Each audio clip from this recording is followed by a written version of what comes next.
আসসালামু আলাইকুম। আমরা দেখতে যাচ্ছি আজকে ভ্যালুকাপের সমস্ত ফাংশন বেসিক থেকে অ্যাডভান্স পর্যন্ত। তো আমরা শুরু করি।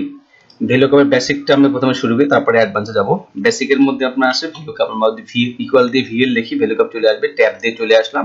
এসে প্রথমে আছে লুকআপ ভ্যালু, লুকআপ ভ্যালুতে আমরা এটা সিলেক্ট করলাম জি2 জিরো সিলেক্ট করলাম, সিলেক্ট করে কমা দেই, কমা দিয়ে টেবিল এয়ারে আমি পুরো টেবিলটাই ধরে দিয়ে দেব। এরপরে যাচ্ছে হলো আপনার column index number. Column index number কোন নাম্বার কলাম থেকে আমরা ভ্যালুটা আনতে আসি, আমি ধরলাম আপনার এখানে চাচ্ছি বেস, প্রথমে বেজে যেটা আমরা সিলেকশন করছি বেস থেকে নেই 2 নম্বর। তো এখানে আমরা জাস্ট 2 লিখি। কলাম ইন্ডেক্স নাম্বার 2 কেন, এখান থেকে শুরু, বি আমরা যেখান থেকে সিলেক্ট করব সেখান থেকে শুরু। তো বি হলো 1, সি হলো 2, তো এখানে আমরা 2 লিখব। 2 এরপরে চাবে হলো আপনার এখানে কি অ্যাপ্রক্সিমেট নাকি এক্সাক্ট ম্যাচ, আমরা সবসময়ের জন্য এখানে 0 পেস্ট করব, 0 তে আপনার এক্সাক্ট ম্যাচটাই হবে। তো আমরা অ্যাকুরেট ভ্যালুর জন্য আমরা এটাই করব, দিয়ে আমরা ব্র্যাকেট ক্লোজ করে এন্টার দিই, এখানে চলে আসছে। তো এটা কিন্তু আপনার এই কলামের জন্য ধরুন আপনার হয়ে গেছে, এই একটা কলামের জন্য কোনো সমস্যা নেই, এটা হয়ে যাবে। এখানে ফর ফাংশন দেয়া আছে, আমরা এটাকে একটু ক্লিয়ার রুল দিই, এন্টার সিলেকশন সেল থেকে। আচ্ছা, এটাকে ধরেন আমরা নিয়ে আসলাম, এইটাকে কপি করে যদি আমরা এই রিজনের ঘরে দেই, আসলে কি হবে, এখানে কিন্তু কাজ করবে না, এখানে কাজ করবে ম্যানুয়াল করে দিতে হবে। রিজনটা আসলে কত নম্বরে আছে আমাদের, 1 2 3 4 4 নম্বরে আছে। তো এখানে যদি ম্যানুয়ালে আমরা 4 দেই, তাহলে কিন্তু ফর কথা ছিল, তা তো হবে না। কেন হবে না, আমরা এটাকে ডাইনামিক করে দেই নাই, অর্থাৎ জি কিন্তু মুখ করছে। খেয়াল করি আমরা এখান থেকে, এই যে এখানে রিজনটা না, আমাদের বেসিক্যালি এই বেস আইডি, এই আইডির সঙ্গে আমাদের ম্যাচিং করার কথা ছিল, লুকআপ করার কথা ছিল, সেটা কিন্তু হয় নাই, লক করে নেই। তো আসলে এটা ডাইনামিক হবে না।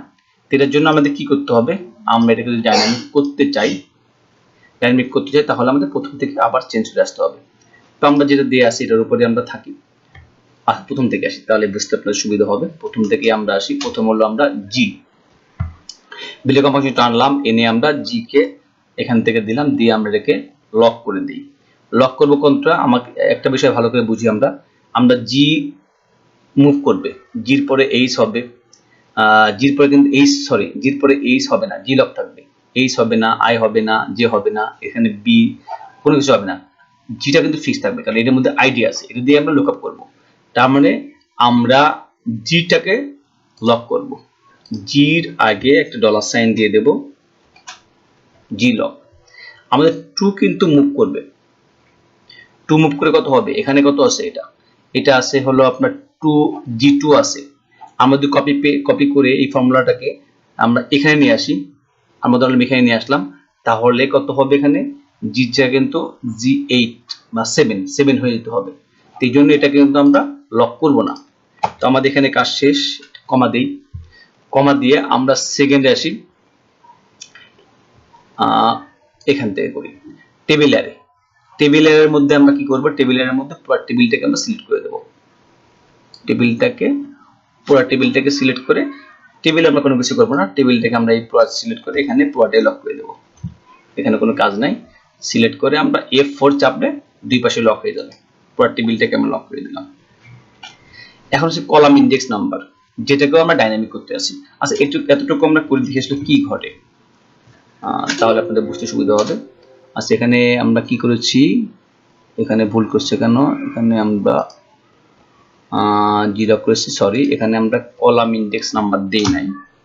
কলাম ইন্ডেক্স নাম্বার ছিল কত আমাদের, আমরা ধরলাম এখানে 2 দিতে যাচ্ছি, 2, আর এখানে আমরা এক্সাক্ট ম্যাচের জন্য 0 দেব, দিয়ে আমি ক্লোজ করি। আমরা যদি এইটাকে এখানে নিয়ে কপি করে পেস্ট করি, দেখেন ফার্স্ট কলামের জন্য কিন্তু হয়েছে। আমরা যদি এটাকে কপি করে এইখানে আনি, এটার জন্য হবে। এখন এই 2, আমাদের সমস্যা কোথায় হয়েছে, আমরা যদি এখানে রিজনটা নিউ মার্কেট, আসলে কি না নিউ মার্কেট আছে না, আমরা রিজন চাই, রিজনটা কি 167, চেক করি 167 এ কি হবে, বারডা হওয়া দরকার ছিল। আমরা আবার দেখি এখানে বারডা হওয়া দরকার ছিল, হয়ে গেছে কি নিউ মার্কেট, কারণ কি এখানে 2 আছে।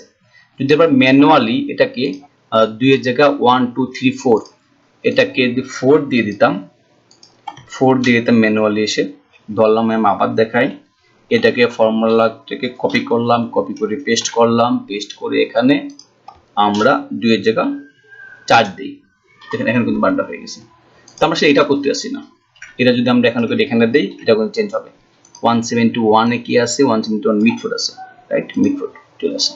তো আমরা এভাবে চাচ্ছি না, আমরা আরো ডাইনামিক করতে আসি।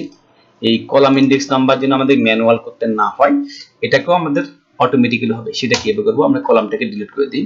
এখান থেকে কলামস যে ফাংশনটা আছে আমরা নিয়ে আসলাম। নিয়ে আমরা এখানে কলামটা কিভাবে দেব? আমরা প্রথম হলো এই যে বি আছে, প্রথম এখান থেকে শুরু করব, কারণ আমাদের এখান থেকে শুরু হবে সেকেন্ড, একটা করে চেঞ্জ হবে। আমরা এখানে পুরোটা সিলেক্ট করব না, আমরা শুধু বি এবং সি প্রথম এবং দ্বিতীয় কলামটা পুরোটা সিলেক্ট করে নেব। নিয়ে আমরা বিটাকে পুরোটা লক করে দেবো, কারণ এখানে সবসময় জন্য ফিক্স থাকবে, বি ফিক্স থাকবে এবং 1 থেকে 9 এটাও ফিক্স থাকবে। তার মানে এখানে বি 1 থেকে 9 পুরোটাই কিন্তু ফিক্স থাকবে। অর্থাৎ 1 কে প্রথমে আসে, আস্তে আস্তে 9 পর্যন্ত যাবে, এটা কিন্তু ফিক্সড হয়ে যাবে। তো আমরা এই জন্য পুরোটাকেই লক করে দেব। আমরা যদি এখানে রেখে F4 দেই, লক হয়ে যাবে। বি এর আগে ডলার সাইন, 1 এর আগে ডলার সাইন হয়ে গেছে। আচ্ছা, এখন আমরা চাচ্ছি কি, আমরা মুভ করবে কোথায়? অর্থাৎ আমরা কপি করে যখনই ডান দিকে পেস্ট করব, আমার একটা করে ঘর মুভ হবে। তার মানে সি আছে এখানে, সি এর জায়গা কি হবে? ডি হবে। আবার পরে যদি আমরা আবার পেস্ট করি, ডি এর জায়গা ই হবে। তার মানে সি খোলা থাকবে, সি কিন্তু এই যে এই ফাংশনটা সি আমাদের লক হবে না। সি এর জায়গায় ডি হতে পারে, ডি এর জায়গায় ই হতে পারে, ই এর জায়গায় এফ হতে পারে। এটা আমরা খোলা রাখবো। আমরা লক করবো কি? 9। এই 9 এই পর্যন্ত আছে, আমার টেবিল 9 পর্যন্ত আছে। 9 থেকে আমরা লক করবো। 9 জায়গায় 10 আপনার যত 10,000 20,000 50,000 হতে পারে, সংখ্যা যেটাই হোক, সংখ্যাটাকে আমরা লক করে দেবো। তো সংখ্যা লক করার জন্য কি করতে হবে? আমাদের 9 এর আগে আমরা ডলার সাইন দিয়ে দেবো। একটা সংখ্যা লক করে দিয়েছি। এখন আমার ফর্মুলা আগের মতোই আছে, আমরা এন্টার এখন দেই। আচ্ছা, এখানে একটা ব্র্যাকেট দেওয়ার কথা ছিল, ব্র্যাকেটটা দিছিলাম না, ভুল করে। এখানে ব্র্যাকেট দিতে হবে। ব্র্যাকেট দিয়ে আমরা যদি ক্লোজ করি, দেখেন এখানে আমরা যেটা চেয়েছিলাম সেটা আসলো কি না। আমরা এখানে দেখি, এখানে কিন্তু বারটা অটোমেটিক্যালি চলে আসছে, তাই না?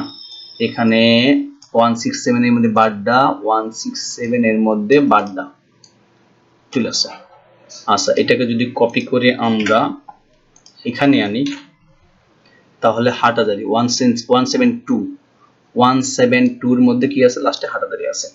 তো আমরা এটা কিন্তু সমস্ত কিছু অটোমেটিক্যালি পেয়ে গেছি ডাইনামিক ওয়েতে। তা আমরা এখন যেটা করতে পারি, আমাদের ডাটাবেজ যত বড়ই হোক, আমরা জাস্ট কপি করব, পেস্ট করব, শেষ। আমরা আমাদের কাজ এভাবেই আমরা রান করতে পারবো। তো খুব সহজেই এইটা যদি আমরা একবার বুঝতে পারি, আশা করি আমাদের অনেক সময় সাশ্রয় হবে এবং এখান থেকে আমরা ভালো একটা রিপোর্ট তৈরি করতে পারবো। সেম এক্সেল ফাইলটা পেতে ভিডিও ডেসক্রিপশন বক্স চেক করুন। ধন্যবাদ সবাইকে। আসসালামু আলাইকুম।